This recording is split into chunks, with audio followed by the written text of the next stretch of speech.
You're cycling on a busy road with minimum or no hard shoulder, cars and trucks passing, some too close for comfort. Do they see you?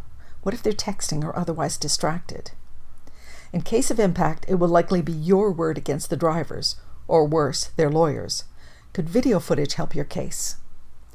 An action cam on handlebar or helmet can act as a bicycle dash cam, but how about rear view recording?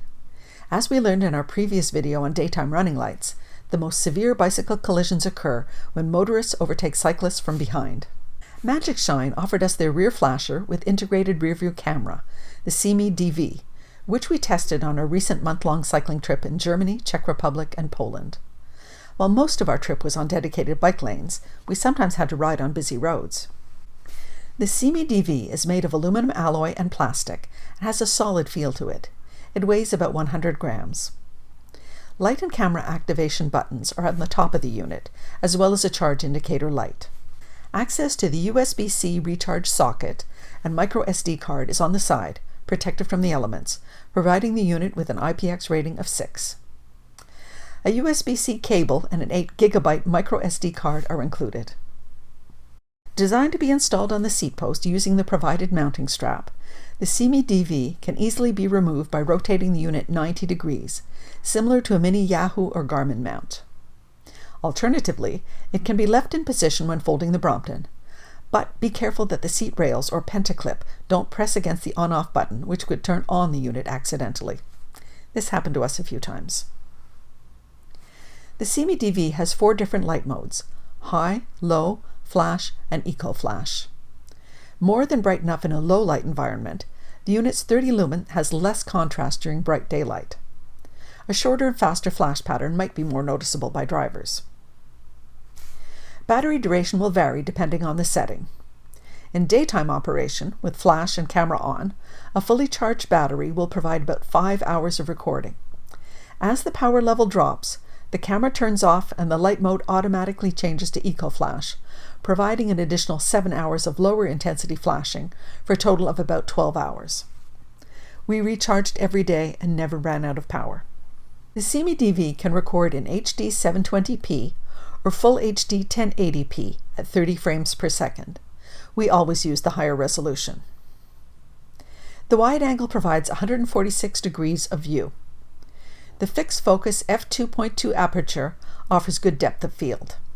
The small sensor size offers pixelated but usable nighttime performance.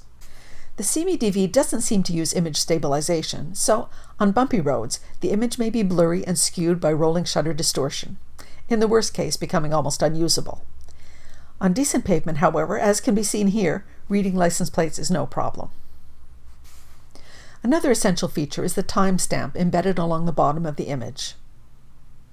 Recordings are stored in segments of equal size, the duration of which is selected by the user, from 1 to 3 minutes long.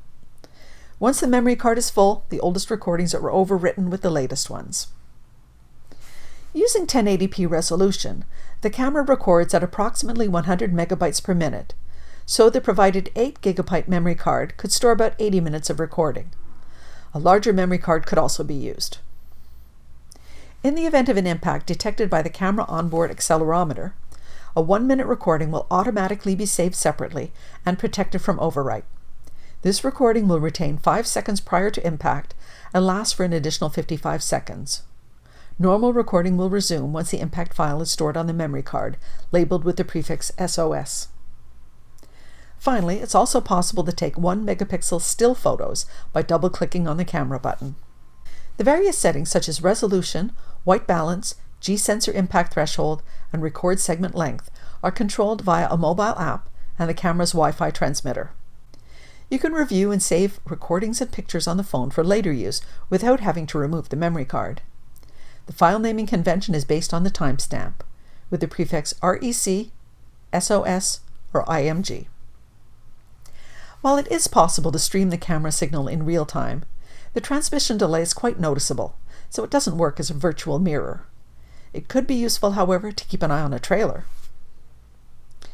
After a month of use, we're satisfied with the SeeMee DV, although we wish the image quality was better.